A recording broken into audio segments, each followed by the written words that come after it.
नमस्कार। आप सभी का मेरे इस चैनल रोचक कथाएं में पुनः स्वागत है।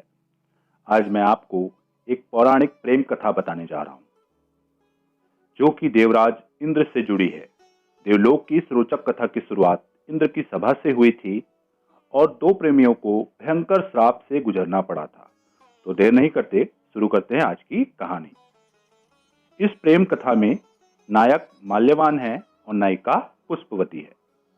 इंद्र की सभा में माल्यवान गायन किया करते थे और पुष्पवती एक गंधर्व की कन्या थी जो सभा में नृत्य किया करती थी।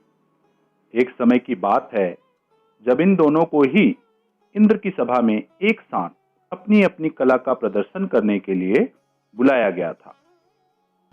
पुष्पवती और गंधर्व माल्यवान अपनी अपनी कला से सभी का मन मोह रहे थे, लेकिन कामदेव की ऐसी लीला हुई कि सभा में मौजूद सभासदों का मन मोहते मोहते दोनों एक दूसरे की कला और रूप से खुद ही मोहित होने लगे।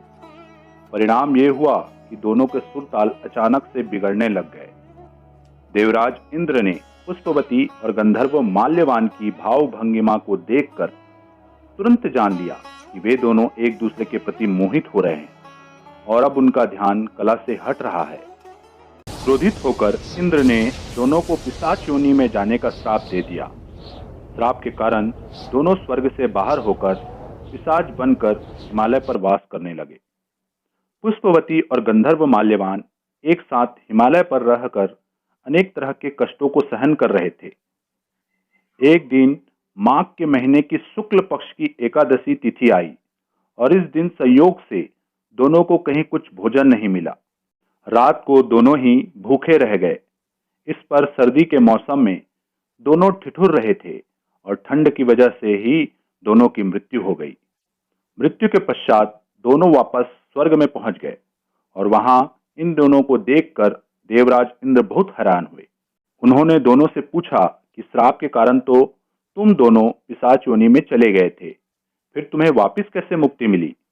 तब उन दोनों ने बताया कि अनजाने में ही उनसे जया एकादशी का व्रत हो गया था, जिससे भूत पिशाच की योनि से मुक्ति दिलवाने वाला कहा गया है। पुष्पवती और गंधर्व माल्यवान ने बताया कि भगवान विष्णु की कृपा से उन्हें फिर से गंधर्व बना दिया गया।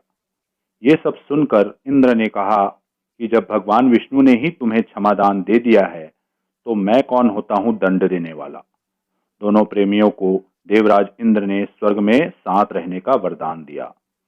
तो कुछ इस तरह पौराणिक प्रेम कथा का सुखद अंत हुआ।